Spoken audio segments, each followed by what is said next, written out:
জুমার দিনের 1 নাম্বার সুন্নাহ হচ্ছে ওই জুমার দিনের সকালের ফজরের সালাতটা জামাতে পড়া। সবাইকে খাইছে রে, এটা আবার কোন ওয়াজ শুরু করছে? এতক্ষণ তো ভালো লাইনে আছিল, এখন আবার কোন লাইন ধরলো? আফদালুস সালাহ ইনদাল্লাহি সালাতুস সুবহি ইয়াউমাল জুমআতি ফি জামাআ। আল্লাহর কাছে সবচেয়ে প্রিয় নামাজ জুমার দিনের ফজরের নামাজটা জামাতের সাথে আদায় করা। সুবহানাল্লাহ পড়েন। মুনাফিকের কাছে 2 ওয়াক্ত সালাত সবচেয়ে কঠিন, একটা ফজরের সালাত আর একটা এশার সালাত। এক স্কলারকে জিজ্ঞেস করা হলো সকালের বাতাসটা এত সুন্দর, নির্মল আর সুস্নিগ্ধ কেন? ওই স্কলার উত্তর দিয়েছিল, এর কারণ সকালবেলা ফজরের সময় মুনাফিকগুলো কাঁথার নিচে সব লুকিয়ে থাকে আর নাক ডেকে ঘুমায়, তাই মুনাফিকদের নাকের বাতাসের দুর্গন্ধ বাতাসে মেশে না, তাই বাতাসটা এত সুস্নিগ্ধ আর নির্মল। এজন্য সকালবেলা হচ্ছে আল্লাহওয়ালাদের আনাগোনা, আল্লাহর ওয়ালিদের আনাগোনা। মুনাফিকরা ওই টাইমে বেরোতে পারে না, ওরা থাকে কম্বলের নিচে, আছে না নাই? এজন্য জুমার দিনের প্রথম সুন্নাহ হচ্ছে ওই দিনের ফজর নামাজটা জামাতের সাথে পড়া যাবে, একটু চেষ্টা করা যাবে না? আচ্ছা, 2 নাম্বার জুমার দিনের সুন্নাত হচ্ছে আসিওয়াক, মেসওয়াক করা। আসেনি আপনাদের? মাতহারাতুন লিল ফাম মারদাতুন লিররাব। বিষ্ণু ইসলাম বললেন এটা দিয়ে জিহ্বা পরিষ্কার হয়, দাঁত পরিষ্কার হয় আর আল্লাহর সন্তুষ্টি অর্জিত হয়। বিশ্বনবী জাইতুনের ডাল দিয়ে মেসওয়াক করতেন আর বলতেন নি'মা সিওয়াকি আয-যাইতুন ফাইন্নাহা সিওয়াকি ওয়া সিওয়াকুল আমবিয়া'i মিন ক্বাবলি। জাইতুনের ডাল কত সুন্দর মেসওয়াক হয়, কারণ এই ডাল দিয়ে আমিও যেমনি মেসওয়াক করি, আমার আগে লক্ষাধিক নবী এই জাইতুনের ডাল ভেঙে মেসওয়াক করেছেন। আবার বিশ্বনবী ইন্তেকালের আগে মেসওয়াক দিয়ে দাঁত পরিষ্কার করেছেন। বিশ্বনবীর শালা আব্দুর রহমান যখন ঢুকলেন, আম্মা জান আয়েশার ভাই আব্দুর রহমানের হাতে একটা মেসওয়াক ছিল। বিশ্বনবীর দেহটা এত দুর্বল, কথা বলতে পারেন না, শুধু 2টি চোখ দিয়ে ফেল ফেল করে মেসওয়াকের দিকে তাকিয়ে আছে। আম্মা জান আয়েশা বুঝলেন বিশ্বনবী মেসওয়াক করতে চান। বিশ্বনবীকে মেসওয়াকটা এনে নিজ দাঁত দিয়ে চিবিয়ে চিবিয়ে নরম করে বিশ্বনবীর হাতে দেয়া হলো। বিশ্বনবী মেসওয়াক করলেন। ইন্তেকালের আগে বিশ্বনবী যেই আমলটা করেছেন, ওই আমলটা ছিল মেসওয়াক করার আমল। মেসওয়াক করতে রাজি আছেন? প্রতি সালাতের আগে আমরা মেসওয়াক করব ইনশাআল্লাহ। পড়ে 3 নাম্বার সুন্নাহ হচ্ছে আল গোসল। জুমার দিনে গোসল করা সুন্নাহ। আমরা গোসল করি না সবাই? আচ্ছা। 4 নাম্বার সুন্নাহ হচ্ছে আদ-দুহুন, তেল ইউজ করা। বিশ্বনবী বলেছেন তেল খাও, তেল দাও, তেল মালিশ করো, তেলের ভিতরে আল্লাহ বরকত ঢুকায় দিয়েছে। ওয়াদ-দাহিনু ফাইন্নাহা ওয়াদ-দাহিনু ওয়াজ-যাইত ফাইন্নাহা মিন শাজারাতিন মুবারাকা। বিশ্বনবী বলতেন বেশি বেশি জাইতুনের তেল মালিশ করো, কেননা জাইতুনের তেল বরকতময় একটা গাছ থেকে উৎপন্ন হয়। বরকতময় গাছ জাইতুনের তেলটা অনেক বরকতময়। বিশ্বনবী দাড়িতে দিতেন, চুলে দিতেন। এই জাইতুনের তেল দাড়ি চুলে দিলে সহজে পাকা ধরবে না, দেরি করে পাকবে। দেহের মধ্যে যদি মেসেজ করেন দেহের বয়সের ভারত্ব, কুচকে যাওয়ার, চামড়া কুচকে যাওয়ার যে রোগ, এটা কমে যাবে, দেহটা ক্লিন থাকবে, স্মুথ থাকবে। সুবহানাল্লাহ পড়েন। এজন্য তেল মালিশ করা এটা সুন্নাহ। 4 নম্বরে হচ্ছে আত-তিব।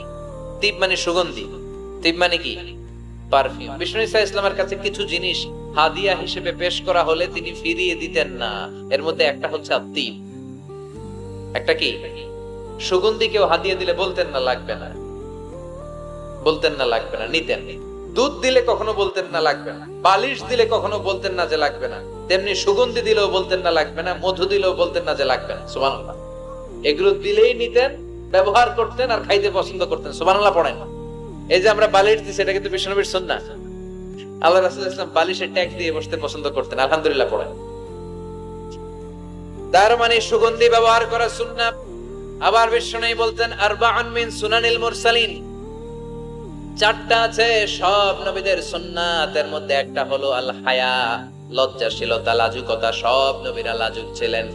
2 নম্বরে আত-তিব, সুগন্ধি ব্যবহার করা। 3 নম্বরে সিওয়াক, মেসওয়াক ব্যবহার করা। 4 নম্বরে আন-নিকাহ, বিয়ে করা। সুবহানাল্লাহ পড়েন।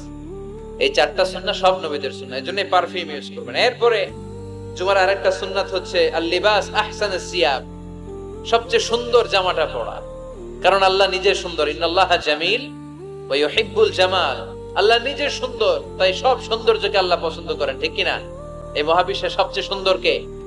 দুনিয়া সুন্দর, মানুষ সুন্দর, আসমান সুন্দর, জমিন সুন্দর, সুন্দরে সুন্দরে পাল্লা, জানি না কত সুন্দর তুমি আল্লাহ, জানি না কত সুন্দর তুমি আল্লাহ।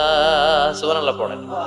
ইন্নাল্লাহা জামিল ওয়া ইউহিব্বুল জামাল, তিনি সুন্দর আর তিনি সৌন্দর্যকে পছন্দ করেন। বিষ্ণু ইসলাম বলেছেন, ইন্নাল্লাহা ইউহিব্বু আইয়ারা আসারা নি'মাতিহি আলা আবদি, আল্লাহ তার বান্দার উপর তার নেয়ামতের বহিঃপ্রকাশ দেখতে পছন্দ করেন। আপনি যদি ধনী হন, আপনার ধনীর একটা প্রকাশ যেন আপনার দেহে থাকে, এতে কোনো সমস্যা নাই। আপনি 1000 কোটি টাকার মালিক, আপনি ছিঁড়াফাড়া জামা পড়ছেন কেন? কিপটামি করতে বলছে কি আপনারে? আপনি সুন্দর চমৎকার জামা পড়বেন আর শুকরিয়া করবেন কার? আল্লাহ। কথায় কথায় বলবেন শুকরান লা ফখরান, শুকরিয়া আল্লাহর, ফখর করছি না। কারণ আল্লাহর দেয়া নেয়ামতের একটা বহিঃপ্রকাশ, সিম্পটম আল্লাহ আপনার দেহে, আপনার গায়ে, আপনার চলনে বচনে দেখতে পছন্দ করে। সুবহানাল্লাহ পড়েন। এজন্য জুমার দিন সুন্দর জামা পরে যাওয়া সুন্নাহ।